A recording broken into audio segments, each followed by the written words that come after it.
What's going on, guys? My name is Ian Killen. I am a doctor of physical therapy and the creator of sportsinjuryman.com, a website geared towards writing about professional and amateur athletic injuries.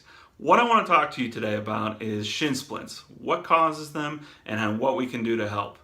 Recently, one of my wife's friends posted on Facebook that she was having some problems with shin splints and with knee pain. And I told her I thought the two were related, and instead of just writing her a long explanation, I'm actually doing this video for her.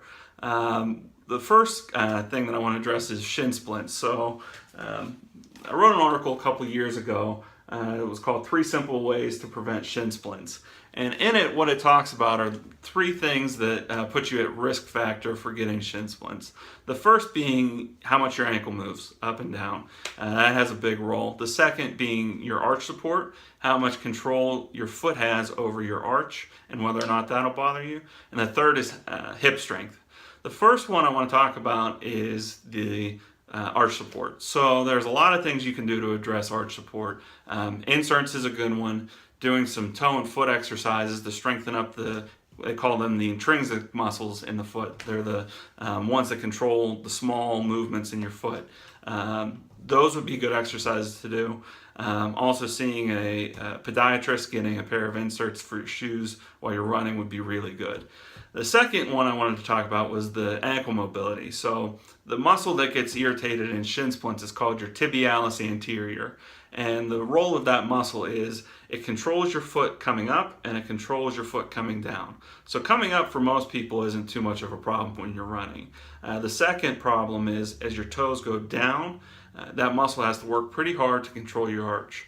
So there's a couple things that you can do for that. You can stretch out your ankle with a couple simple exercises to get your foot pointed down. The second would be to shorten your stride length. A friend of mine who works in Boise, his name is Jared Ackerman, did a study a while ago and it looked at stride length. And shortening the stride length took a lot of pressure off of the shins and the knees and really helped with biomechanics. So if you're looking to try to get back into running, it's worth looking to a physical therapist or a running coach to look at your stride length to see if there's anything they can do there. The third thing I wanted to talk about is why I think that this person's having some knee pain. It's hip strength. So the knee joint, which I'm going to grab here, is, as one of my PT professors called it, the stupidest joint in the body. This is the stupid joint. The reason we call it the stupid joint is because it has no control of itself whatsoever. Your knee reacts only to what happens at the hips and at the ankle. So if your ankle's not stable, your knee's going to take the stress. If your hip's not strong, it's going to cause your knee to rotate a little bit.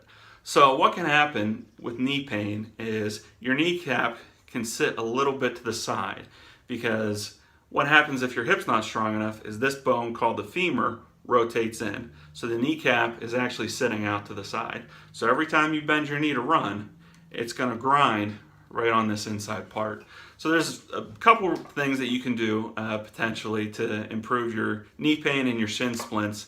The first thing I would recommend is to go see a physical therapist.